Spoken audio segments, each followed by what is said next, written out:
वंदे पुरुषोत्तम। श्री श्री ठाकुर जी के एक भक्त हैं डॉक्टर कृष्णचंद्र दास। वो अपनी बातें ठाकुर जी के बारे में जो उन्होंने अनुभव किया है वो बता रहे हैं कि महाशक्ति तेरे हृदय में सो रही है। इसका जो शीर्षक है परम प्रेम में श्री श्री ठाकुर द्वारा रचित एक गीत की पहली पंक्ति का अंश है। गीत की पहली दो पंक्तियां इस प्रकार हैं। महाशक्ति तेरे हृदय में सो रही है, तू क्यों मरे हुए के समान है। एक बार राधा नाम की ध्वनि से उस शक्ति को जगा ले। हम में से प्रत्येक के भीतर महाशक्ति विद्यमान है, लेकिन वह सुप्त अवस्था में रहती है। हम इस सुप्त अवस्था को दूर भी नहीं करना चाहते, इसीलिए हमें इस महाशक्ति का अनुभव नहीं होता। हम अमृत प्राय बने रहना ही पसंद करते हैं। यदि हमारे सृष्टा ईश्वर हैं तो उन्होंने हमें अपने जैसा ही बनाया है। यदि वे सर्वशक्तिमान हैं तो हम भी सर्वशक्तिमान बन सकते हैं। पंचानन सरकार द्वारा लिखित एक गीत की पहली दो पंक्तियां इस प्रकार हैं। अमृत की संतान होकर भी तुम विश्व को जीत सकते हो, कर पाऊंगा या नहीं यह कहकर हार क्यों मानते हो। एक दीपक जलाने के लिए आवश्यक सभी सामग्री होने पर भी दीपक तब तक नहीं जलता जब तक कोई दिया सलाई से उसे प्रज्वलित न करे। हमारे भीतर भी ईश्वरत्व की सभी संभावनाएं सुप्त अवस्था में हैं, लेकिन जब तक कोई महात्मा पुरुष हमें हमारे उस ईश्वरत्व के प्रति सचेत नहीं करते, तब तक हमारे भीतर ईश्वरत्व की अनुभूति नहीं होती। इस पृथ्वी पर कई अवतार, महापुरुष, पैगंबर, ऋषि मुनि और साधु पुरुष जन्मे हैं। उन्होंने युग युगांतर से हमें अवबोध कराया है कि हम अमृत की संतान हैं। उन्होंने लाखों लोगों को अंधकार से प्रकाश के जगत में पहुंचाया है। उनकी उपस्थिति, उनकी वाणी और उनकी ज्योति के माध्यम से उन्होंने मनुष्यों के भीतर ज्ञान का दीपक जलाया है और आज भी जला रहे हैं। वैष्णव शास्त्रों में एक बात कही गई है, साधु के दर्शन से मन का मैल धुल जाता है और उनके स्पर्श से आनंद की प्राप्ति होती है। ईश्वरीय पुरुषों के दर्शन मात्र से हमारे हृदय में हलचल होने लगती है और ईश्वरीय भाव जागृत होती है।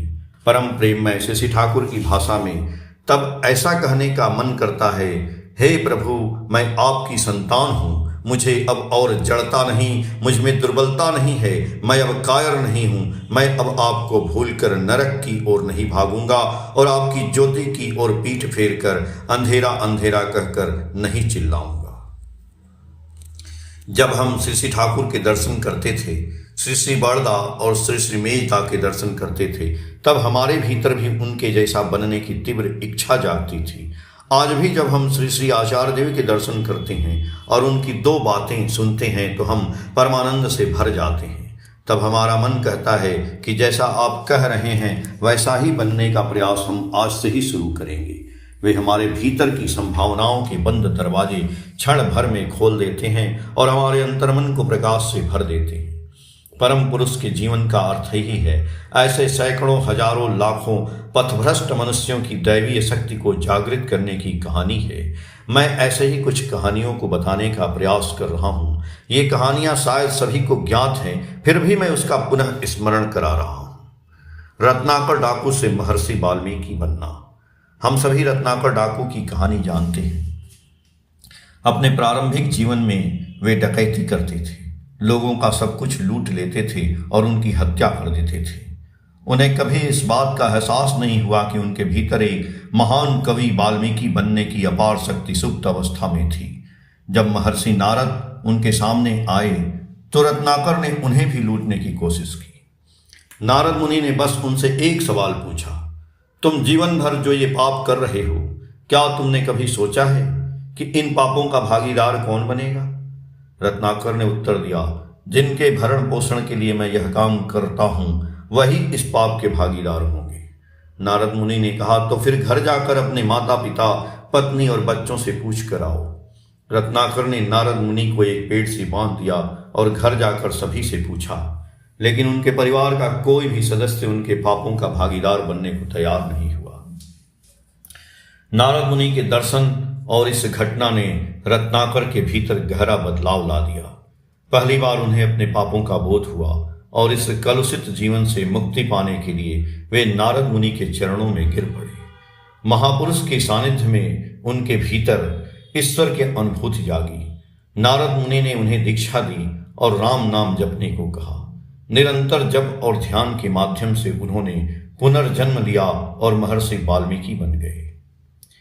दूसरी घटना है हेम कवि और श्री श्री ठाकुर अनुकूल चंद्र की। हेम कवि की नशे की लत इतनी प्रबल थी कि उनके परिवार और समाज ने उन्हें बहिष्कृत कर दिया था। इसके बावजूद वे अत्यंत प्रतिभाशाली व्यक्ति थे। केवल बुरी आदतों के कारण वे बेसहारा होकर सड़कों पर भटकते थे। उन्होंने श्री श्री ठाकुर अनुकूल चंद्र का नाम सुना था, यह परखने के लिए कि क्या ठाकुर एक शराबी को शरण देंगे।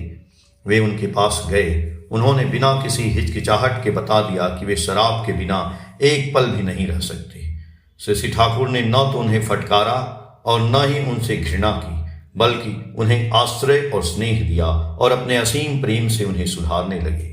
मात्र 13 वर्ष की आयु से जिस नशे की लत में वे जकड़े हुए थे, वह श्री श्री ठाकुर के प्रेम की शक्ति से ढीली पड़ गई। उन्होंने शराब का गिलास फेंक दिया और ठाकुर के चरणों में गिरकर पवित्र होने की प्रार्थना की। श्री श्री ठाकुर के दिव्य सानिध्य में उनके भीतर ही महाशक्ति जागृत हुई और वे एक शराबी से हेम कवि बन गए। उन्होंने कई गीत लिखे, जिनमें से एक है कातर किंकर याचे पदाश्रय, देह अभय करुणामय त्रासित अति भीत हृदय, क्षमा सुंदर नयन पाते मंगल कर राखिया माथे, आश्वास वाणी कह कह नाथ सकल दैन्य करह विलह। अर्थात व्याकुल सेवक अपने चरणों की शरण मांगता है। हे करुणामय, इस भयभीत हृदय को अभय दान दे। अपनी क्षमाशील सुंदर दृष्टि और मंगलकारी हाथ मेरे माथे पर रखकर सांत्वना दें और मेरी सभी दीनता का नाश करें। तीसरा घटना है हरिदास ठाकुर और लक्ष्य हीरा का। श्री चैतन्य महाप्रभु के जन्म से 35 वर्ष पहले दत्तुपुकुर में वैष्णव शिरोमणि हरिदास का जन्म हुआ था। बचपन में ही उनके माता पिता का देहांत हो गया था।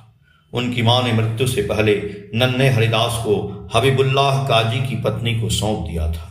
काजी के घर में पलने पढ़ने के बावजूद हरिदास की हरिभक्ति की चर्चा चारों ओर फैल गई। हरिदास तब बेनापोल में एक कुटिया बनाकर दिन में 3 लाख बार नाम जप करते थे। उनकी लोकप्रियता से ईर्ष्या करके जमींदार रामचंद्र खां ने उन्हें भ्रष्ट करने के लिए लक्ष्य हीरा नामक एक सुंदर वैश्या को प्रलोभन देकर भेजा।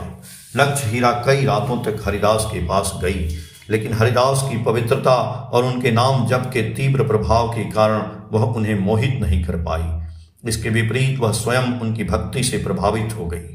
लक्ष्य हीरा ने अपने पापों के लिए क्षमा मांगी और अपनी सारी संपत्ति दान कर हरिदास ठाकुर से दीक्षा ले ली। इसके बाद लक्ष्य हीरा एक परम वैष्णवी के रूप में जीवन बिताने लगी। वह अपने पिछले जीवन को त्याग कर पूरी तरह से भक्ति में लीन हो गई। यह मूल रूप से नामाचार्य श्री हरिदास ठाकुर की असाधारण आध्यात्मिक शक्ति का ही प्रमाण है कि कैसे उन्होंने एक गणिका के हृदय में महाशक्ति को जागृत कर उन्हें एक तपस्वनी साधिका में बदल दिया।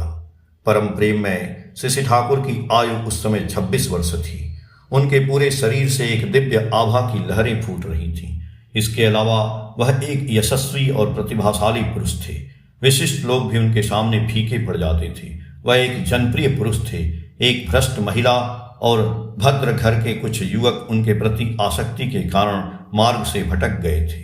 ठाकुर ने उन दिग्भ्रमित युवकों को वापस लाने की बहुत कोशिश की, लेकिन सफल नहीं हुए।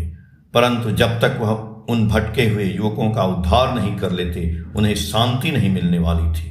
छल बल या कौशल से वह लोगों का कल्याण करेंगे ही। अंततः उन्होंने एक अनूठा उपाय निकाला। वह उस महिला के घर अक्सर आने जाने लगे। महिला को तो मानो मनचाही मुराद मिल गई।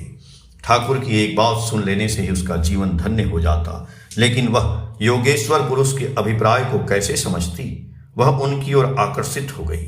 श्री श्री ठाकुर के रूप, दिव्य ज्योति और तेजस्वी व्यक्तित्व से वह महिला इतनी मुग्ध और आविष्ट हो गई कि उनकी खुशी के लिए उसने उन सभी कामुक युवकों के लिए अपने घर के दरवाजे बंद कर दिए। महिला से इस तरह का गहरा आघात पाकर वे नारी लोलुप युवक व्याकुल हो उठे। पूरे क्षेत्र में ठाकुर की बदनामी का तूफान खड़ा हो गया। लेकिन परम प्रेम में श्री ठाकुर के सानिध्य में आकर अंततः उन सभी को अपनी खोई हुई चेतना वापस मिल गई। समुद्र मंथन के समय अमृत और विष दोनों निकले थे। महादेव ने विष पीकर दूसरों के लिए अमृत पीने का मार्ग प्रशस्त किया था। श्री ठाकुर ने भी बदनामी का विष पीकर उन भटके हुए युवकों का उद्धार किया। महामानव की कृपा से वह महिला और वे युवक सभी धन्य हुए और उन्होंने आध्यात्मिक जीवन का स्वाद चखा।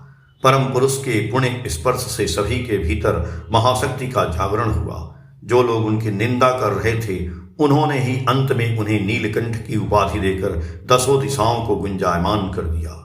अर्थ मानवता को सुमार्ग पर वापस लाने के लिए नर देहधारी मनुष्य रूप में ईश्वर की आवश्यकता होती है। विश्वविख्यात नोबेल पुरस्कार विजेता वैज्ञानिक डॉक्टर अलेक्सिस कैरल ने अपनी पुस्तक मैन द अननोन में कुछ बातें लिखी हैं, जिसका अर्थ कुछ इस प्रकार है। मनुष्य वास्तव में प्रेम करना नहीं जानता। परिवार के लिए, मित्रों के लिए, नेता के लिए, देश के लिए, आचार्य के लिए आत्मोत्सर्ग बलिदान करना संभव है, लेकिन बिना किसी स्वार्थ के कोई भी स्वयं को पूरी तरह समर्पित नहीं कर सकता। हम एक ऐसे जीवंत ईश्वरीय मनुष्य को चाहते हैं जो हमारे हृदय की पुकार सुने, हमें प्रेम करें और हमारी सहायता करें।